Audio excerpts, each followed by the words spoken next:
सुनील आर्य जी हैं। उन्होंने क्वेश्चन किया है, what is RSS ideology? RSS की विचारधारा क्या है? आरएसएस की कोई विचारधारा नहीं है, बस ऐसे ही एक संगठन बना रखा है। और पहले टाइम पास करना टारगेट था। विचारधारा तो कुछ होती नहीं है, टारगेट होते हैं। तो पहले टारगेट था कि इनको अंग्रेजों से और जो भारतीय दूसरे धनिक थे देशी, उनकी तरफ से फंडिंग मिलती थी। और इनका धंधा था कि भाई ज्यादा से ज्यादा लोगों को पॉलिटिक्स में आने से रोकना है। तो बस ये लोगों को हिंदू बचाने के नाम पे इकट्ठा करके अपने साथ चिपका के रखते थे, ताकि वो लोग भगत सिंह जी और महात्मा चंद्रशेखर आजाद जी जैसा कोई कदम ना उठा ले। तो जैसे एक इन पे कौन है वो, नहीं, देवरस। हाँ, बाला साहब मुरली देवरस। देवरस।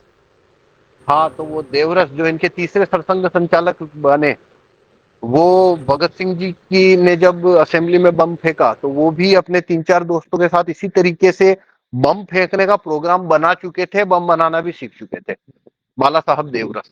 उस समय उनकी आयु कम थी, 25-26 साल के थे। तो उन्होंने तय कर लिया था कि भाई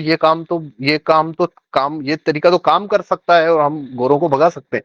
तो ये इनके जो फाउंडर हैं, क्या नाम है, गोलवल नहीं, हेडगेवार, उनको मालूम पड़ गया। तो वो इनको अगले हफ्ते तक रोज शाम को 7 बजे से सुबह 3 बजे तक रात भर बैठे रहते, समझाते रहते। उनके खुद के शब्द में बता रहा हूँ मैं, देवरस के शब्दों में। तो हमें ये समझाते रहते थे कि नहीं, पहले हिंदुओं को जगाना पड़ेगा, बम बम ठीक बात नहीं है। तो ऐसे करके देवरस के शब्दों में ऐसे करके हेडगेवार जी ने इनकी आंखें खोल दी। और आंखें खुलने के बाद में ये सुबह शाम आरएसएस की शाखा में जाके और परेड करना शुरू कर दिया, बम बम फेंकने का विचार त्याग दिया इन्होंने। तो ऐसा इन्होंने 10 लाख लोगों के साथ किया था। तो आजादी आने से पहले तो ये धंधा करते थे। विचारधारा विचारधारा कुछ होता ही नहीं है, मतलब ये शब्द का कोई मतलब ही नहीं होता है, ये फालतू की बात है। ये ऐसे ही मामू बनाने के लिए किताबों में छापते हैं, अखबारों में छापते हैं, बात करने के लिए। वरना फिर सीधा दिखेगा ना कि भाई विचारधारा विचारधारा तो कुछ होता ही नहीं है। अब और बताओ कि धंधा क्या करते हो तुम, काम क्या है तुम्हारा? तो ये उस समय इनका ये धंधा था। बाद में इन्होंने पार्टी बना ली 52 में, और तब से ये पार्टी को सत्ता में लाने के धंधे में है। तो हिंदुओं का खून गर्म करो, मुस्लिमों के खिलाफ उन्हें भड़काओ, और ऐसे कानून छापो जिससे हिंदुओं की हालत और खराब हो।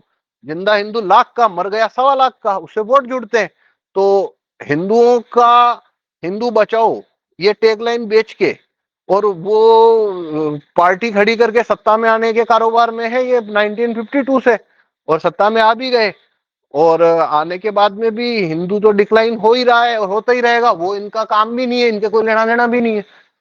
तो बस ये धंधा चलता रहेगा। और यही धंधे के लिए उन्होंने खोला था अपना दुकान 25 में और 52 में, और चल रहा है। बस विचारधारा क्या होती है? विचारधारा कुछ नहीं होती। जी जी पवन जी, अब जरा समय हो रहा है, तो जल्दी जल्दी प्रश्न मैं पूछता हूँ और आप फटाफट उत्तर दे देना जी। राहुल तिवारी जी का प्रश्न है, आरआरपी का जो जन आंदोलन है, इससे भारत में क्या क्या बदलाव आए हैं और आगे क्या बदलाव देखने को मिल सकता है? मैं देखो, हम तो कानून लाने की डायरेक्शन में काम कर रहे हैं। तो बस कानून आएंगे तो देश में बदलाव आएंगे। और जो जो बदलाव आएंगे वो सब, हर कानून का बदलाव अलग तरीके का बदलाव है। तो वो जब कानून आएंगे तभी पता लगेगा। और हमारा जो क्लेम है कि किस कानून के आने से क्या बदलाव आएंगे, वो सब ड्राफ्ट के अंत में हमने ये लिखा हुआ है। सब ड्राफ्ट के अंत में ये लिखा रहता है, इस कानून के आने से क्या परिवर्तन आएंगे। हम्म। जी पवन जी। और अगला प्रश्न यही है, वर्तमान में भारत का सबसे बड़ा समस्या क्या है? मतलब भारत देश के नागरिकों का कहाँ कहाँ से बहुत अधिक नुकसान हो रहा है?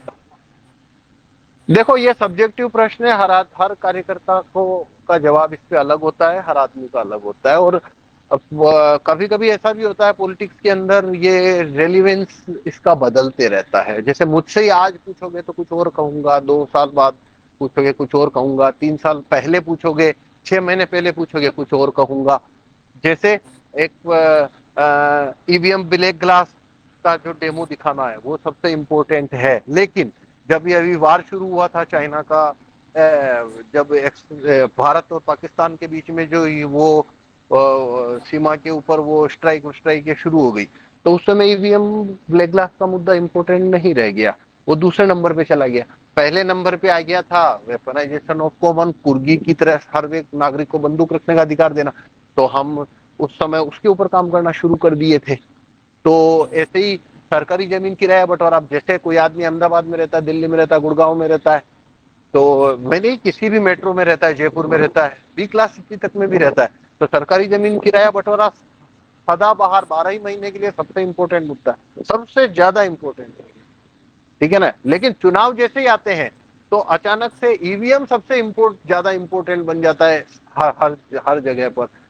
और अपने आप में ईवीएम इंपॉर्टेंट है, तो ये बदलते रहता है, अलग अलग जगह, क्षेत्र, काल, परिस्थिति के अनुसार ये इम्पोर्टेंस बदलते रहता है, और वो इम्पोर्टेंस भी कार्यकर्ता के मानस के अनुसार अलग अलग हो सकता है। जी जी पवन जी, मेरा एक सबसे गुजारिश है कि एक ही प्रश्न पूछा करें तीन तीन चार चार नहीं। क्या देश डब्ल्यूटीओ और न्यू वर्ल्ड ऑर्डर से चल रहा है?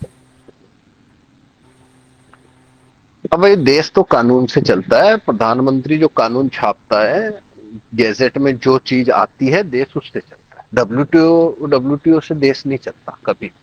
भारत जाके डब्ल्यूटीओ पे क्या साइन करके आया, वो देश में नहीं लागू होता है। देश में लागू अंत में वही होगा जो प्रधानमंत्री गैजेट में छापे। तो देश, जैसे एग्जाम्पल है, डब्ल्यूटीओ में भारत सरकार ने जाके साइन किया कि हम किसानों की सब्सिडी है उसे, यूरिया की सब्सिडी है उसको खत्म करेंगे, वहां कर दिया साइन। तो क्या अब देश में यूरिया सब्सिडी खत्म होगी? नहीं होगी। वो पीएम गैजेट में लिखेगा तब होती है। तो वहां लिख दी, लिखी लिखी पड़ी रहेगी सालों तक, कुछ नहीं होता, पत्ता नहीं हिलता यहाँ पे। पर वहां पे उन्होंने नहीं लिखा डब्ल्यूटीओ में, पर यहां लिख दिया पीएम ने कि यूरिया की सब्सिडी खत्म कर रहे हैं हम, तो सब्सिडी उसी दिन खत्म हो जाएगी। तो जी डब्ल्यूटीओ जी डब्ल्यूटीओ में क्या लिखा हुआ है, जी क्या साइन किया, उससे कुछ भी होता। गैजेट में जो आएगा कंट्री उससे चलती है बस। जी जी पवन जी, नेक्स्ट क्वेश्चन अभिषेक पाल जी का है। सरकार सेंसस से भाग क्यों रही है? अच्छा सवाल है। देखो, सरकार जो है उनके पास में एक तो बहाना मिल गया। देखो, वैसे तो अब तो सेंसस है ना, वो मैनिपुलेटेड है, मतलब उसके आंकड़ों को ये हेरा फेरी करके रखेंगे। क्योंकि अगर सेंसस ये समय पे कराते तो उससे एक तो ये डेटा सामने आने की संभावना थी कि पंजाब के अंदर कितना क्रिश्चियनिटी में कन्वर्जन हो गया, पूरी कंट्री के अंदर जो डेमोग्राफी है, धार्मिक जनसंख्या का वितरण है, उसमें कितना बड़ा बदलाव आ गया, और वो आंकड़े आने से पैनिक फैल सकता है।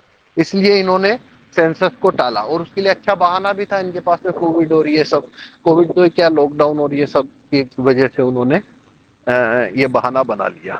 और आगे भी ये तो करवाना चाहेंगे ही नहीं, पर अब करवाएंगे भी, ये तो लिपापोती कर कुरा के आंकड़े मैनिपुलेट करके दिखाएंगे, इसकी संभावना है। ऐसा इन्होंने 2011 के सेंसस में भी किया था। वो सेंसस भी करवाने के बाद 2-3 साल तक आंकड़े नहीं निकाले थे। 2015 में आंकड़े इन्होंने पब्लिश किए, और वो भी चांसेस आर हाई वो आंकड़े मैनिपुलेटेड थे, तो उनको मैनिपुलेट कर दिया। जी, तो एक इससे चीज जी पवन जी, सरकार को घाटा है, इसलिए वो इसको टालते हैं। हाँ। विशाल संगवान जी का एक सवाल है। विशाल जी माइक लीजिए प्लीज। हाँ जी पवन जी, मेरा एक सवाल था। जैसे कि राहुल मेहता जी वीडियो में कहते हैं कि जो फॉरेन प्लेन वगैरह होते हैं उनमें किल स्विच होता है। तो जैसे कि गुजरात में जो हादसा हुआ बोइंग का, तो उसमें भी किल स्विच होगा, तो वो एक एक्सीडेंट था या एक तरह से मर्डर था? देखो, तो अंदाज लगाने वाली बात है। किल स्विच तो कोई भी प्लेन है होता ही होता है, पर क्या उसका इस्तेमाल किया गया, हमें नहीं पता। मतलब हम नहीं कह सकते न। क्या पता डेमो देने के लिए किया हो कि भाई एक डेमो दे देते हैं पीएम को, हो सकता है, और नहीं भी किया हो, हमें क्या पता। हम कोई अंदाज नहीं लगा सकते। अब उसकी इन्वेस्टिगेशन वगैरह वो भी बोइंग खुद ही करेगा, क्योंकि भारत तो जांच कर नहीं सकता। वो बोइंग का प्लेन है, बोइंग ही करेगा। रिजल्ट है वो भी बोइंग ही बताएगा, वही मानना पड़ेगा। तो अब इसके पीछे क्या है क्या नहीं है, गैस लगा सकते हैं और कुछ नहीं। तो मेरा कोई गैस नहीं है इसमें, मतलब ऐसी कोई मेरे पास में डेटा या कोई जानकारी नहीं है, कोई क्लू नहीं है कि मैं कोई निर्णायक गैस भी लगा सकूं। तो बस मेरे लिए तो इसमें कुछ भी नहीं है। मतलब अब गिर गया प्लेन, हो सकता है तीन से गिरा दिया, हो सकता है नहीं गिराया, पता नहीं। तो नेक्स्ट क्वेश्चन है अनुराग दीक्षित जी का। Can converted Christian revolt against government of India as per the order of US UK elite? क्या कन्वर्टेड क्रिश्चियन जो है वो भारत सरकार के खिलाफ विद्रोह कर सकते हैं अगर यूएस यूके एलिट के प्रोपेगेंडा और ऑर्डर आए तो? यार देखो ये हाइपोथेटिकल क्वेश्चन है ना, इसका कुछ आंसर नहीं बोल सकते हम। जी। अभिषेक पाल जी का एक क्वेश्चन है, what is the official stand of right to recall party on caste census?